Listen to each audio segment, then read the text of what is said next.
So, after Raw stepped up the game this week, was SmackDown Live going to continue their run and continue challenging Raw to being the best brand of the WWE? We're about to find out. Let's review SmackDown Live from this week.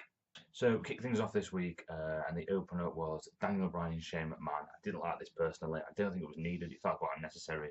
I was taking tips from Raw here with the opener, and they basically just recapped everything that we already knew.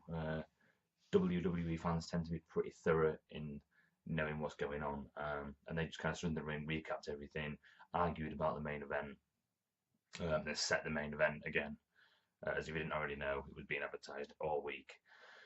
But they set it again. What was odd was that Shane McMahon was backing AJ Styles. He was in AJ Styles' corner.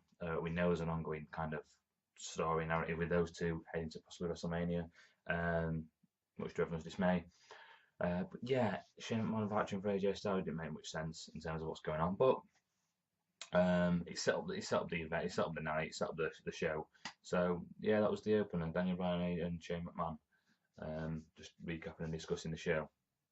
We then got a match that we was looking forward to, and I weren't looking forward to at the same time. Reason being, we know we're getting John Cena and Nikki teaming up at WrestleMania, and this was an opportunity for us to see how they get on, how their chemistry's like. Alternatively, it was never going to be a match. Never, ever, ever. It was a very, very, incredibly throwaway match. Ellsworth coming out of the stand and saying, "This is a match you'll never see again." Good. Good. Don't want to see it again, James. Good. The match itself, like I said, was poor. Nothing happened. We didn't even really get to see John Cena beat down James Ellsworth, which a lot of people were looking forward to. That was the main attraction of this match. As far as the chemistry between John and Nikki go, we didn't get to see much of it, I don't think, as much as we wanted to. Maybe they need a bit more competition in order to show their full chemistry as a team, but it still felt kind of awkward. Miz and Maurice were on commentary. They were great as always. Cena and Nikki got the win, obviously, with the double 5-knuckle shuffle, and then the Fearless Lock and the SDF at the same time to get the win. A very loose SDF from John Cena, and James Ellsworth was tapping out immediately, pretty much before he even got the hold on. Keeping in character, give him that. After the match, Miz and Maurice attack Cena and Nikki Bella. This week it's Maurice's turn to drop the B word, saying to Nikki Bella, "Break that bitch." Ooh, take it from Nikki Bella. That was okay. Miz doing a bit more of feeling like a bit more of a shoot on John Cena. I reckon it's probably scripted, but Miz is incredibly good on the mic at making things feel like a shoot. He gets very worked up, he gets very angry. And that kind of didn't save the segment by any means because it was poor. But it did enough to keep my interest in this feud going.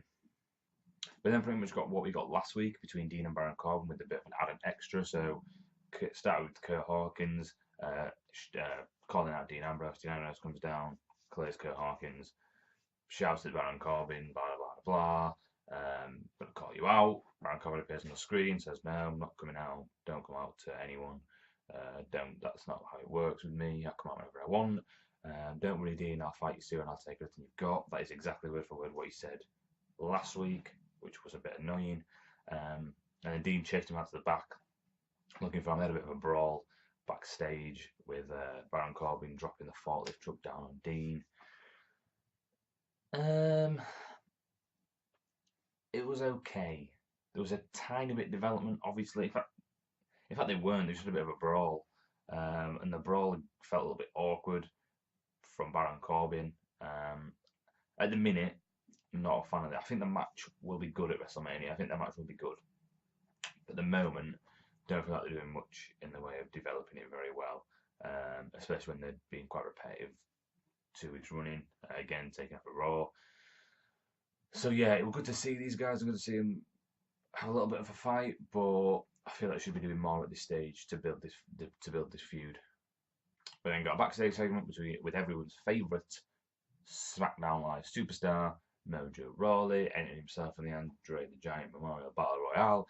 Swear to God, if there was an award for the man who makes the most announcements that nobody cares about, he would win. He'd finally win something. He'd finally win something, which would be great for him. Yeah, nobody cares that Mojo Rawley's in the Andre the Giant Memorial Battle Royale. He's not going to win. It'll be fun to see him. He'll get his WrestleMania entrance, which good for him, you know. Good for him. Yeah, if really won't get an entrance, he'll be one of the guys that he's already in the ring when they come to the match. And all the big guys, the actual contenders, actually get their entrances. So he won't get his entrance either. But just anyway, a bit of thing with him and Dolph. Dolph making fun of him, Mojo making fun of Dolph. I'm assuming we're going to have a tiny mini feud between those two going to WrestleMania. I'm sure we'll get a match next week probably, which will probably be poor. Probably won't go anywhere. Dolph will win. Yeah. Women next, and we start with Alexa Bliss in the ring with Mickie James.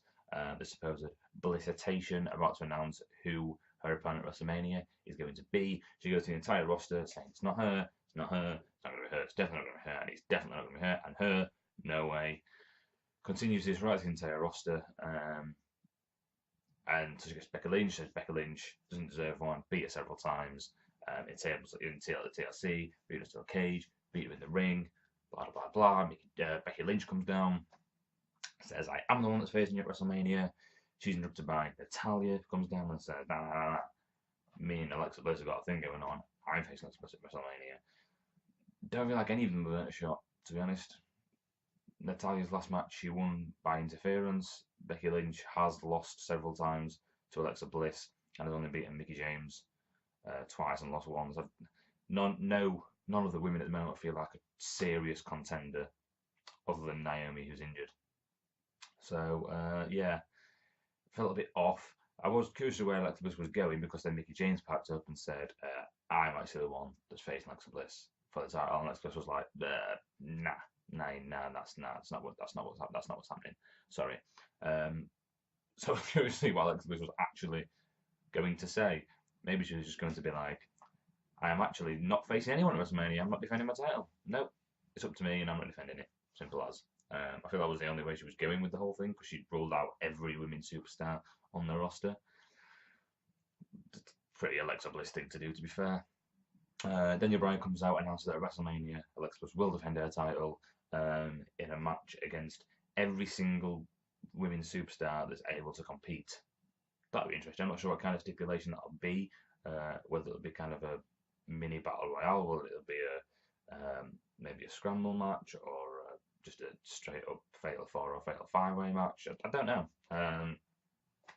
So it'll be interesting to see one who's in that match. I'm assuming these 4 with a possible addition of Naomi. They'll probably throw Carmella in there as well. I can't imagine they'll get anything planned for her at WrestleMania. So the 4 that are in the ring, Carmella, and then I reckon the surprise edition of Naomi, possibly at WrestleMania, so we won't know that Naomi's in the match until WrestleMania, or at least the week before. So we'll have to see. Daniel Bryan also, while he's out, makes a tag match there and then, referencing Teddy Long. Said on Raw they didn't do this, which was surprising and nice. SmackDown just stayed basic and just announced a tag match. But did reference Teddy Long, which helped. If they just said it, it'd been a bit more rubbish. But the reference Teddy Long, which was nice. Had the tag match. The match itself was okay.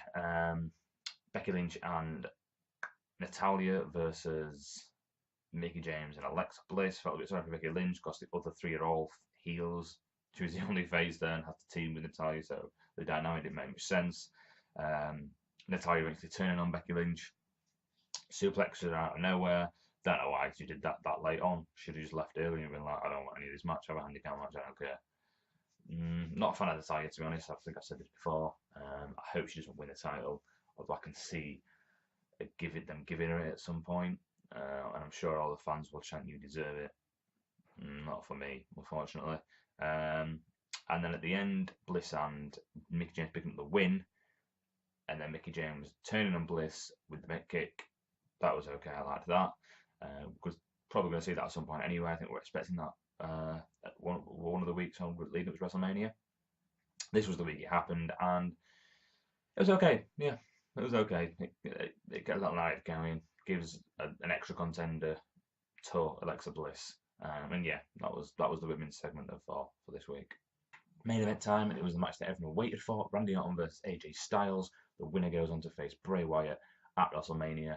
And this definitely stole the show. It was definitely the highlight. And it was a great, great match. About 15 or 20 minutes long, something we was a privilege to see. Two fantastic wrestlers.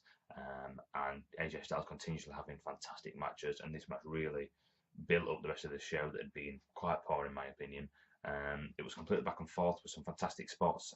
Specifically liked the AJ fake of the frontal forearm on the apron, and Randy Orton missing the RKO. Then goes for the 450 splash, misses that back round for an RKO. 1, 2, 3. Randy Orton is going to WrestleMania to face Bray Wyatt. Something pretty much all expected, but nevertheless, they still put on a fantastic match. It was still kind of a couple of near falls towards the end, and it was still gripping, even though we kind of was aware of the outcome, so to speak. So yeah, really enjoyed this match. Built SmackDown, built the show back up. For me, it was definitely the highlight, definitely the match of the night.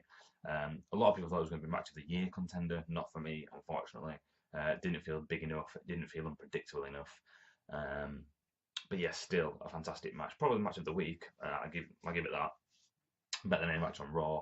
And yeah, it was a good way to end out the show. We also got a little bit of a snippet of on Talking Smack of AJ walking to the back and having a hellacious go at Shane McMahon, getting into a bit of a tussle, different kind of exec teams getting in the way and breaking them up, sending AJ out the back. So they're definitely going with AJ versus Shane at WrestleMania. I'm still holding out that it's AJ versus the Shane representative in Shinsuke Nakamura with an added stipulation of something along the lines. I'd like to see AJ Styles versus Nakamura with Shane McMahon. If AJ loses, he goes to Raw. Or, alternatively, if AJ wins, he goes to Raw. Could build it up that he's fed up of SmackDown, he's fed up of Shane, he wants to leave. Shane's like, nah, you're not going anywhere. You're my star of attraction. AJ Styles says, let me face someone at WrestleMania. You pick. If I win, I get to go to Raw. I think that would be fantastic. I think that would be great to see. And we know AJ and Nakamura could put on a fantastic match. Sorry, Wrestle Kingdom 10, and that'd be great to see. But we'll have to see where they go with that. So, guys, this week's SmackDown, should I say, didn't beat Raw this week. I thought Raw was much better. SmackDown felt really lackluster. We didn't see any of the tag team action with the titles. Something that has been an issue a while on SmackDown. We're not getting much from the tags from American Alpha and the Usos. Even though we got that fantastic promo from the Usos, they haven't built on that this week, which is a real shame. Instead, we got the John Cena and Nikki Bella tag match, which felt needed because we wanted to see their chemistry. But at the same time, I'd personally preferred an American Alpha Uso segment. But nevertheless, like I said, SmackDown, not great, very lackluster. A couple of segments missing. The segments that we had felt a little bit corny, cheesy, and pushed, and a little bit just out of place or just wrong. The main event was fantastic. I give props to that. It almost feels like they put everything to the main event, so they didn't really care about the rest of the show. They was hoping the main event would make the whole show fantastic. It didn't, in my opinion. Made it a lot better, but not fantastic. But still, main event was fantastic. The rest of the show, not so much. And Raw beats SmackDown Live this week, going on the road to WrestleMania. Guys, thanks for watching as always. You can follow me on Twitter at run_the_ropes. If you like what you see, hit the like button, leave your thoughts in the comments, and don't forget to subscribe. Check back next week for more Run the Ropes.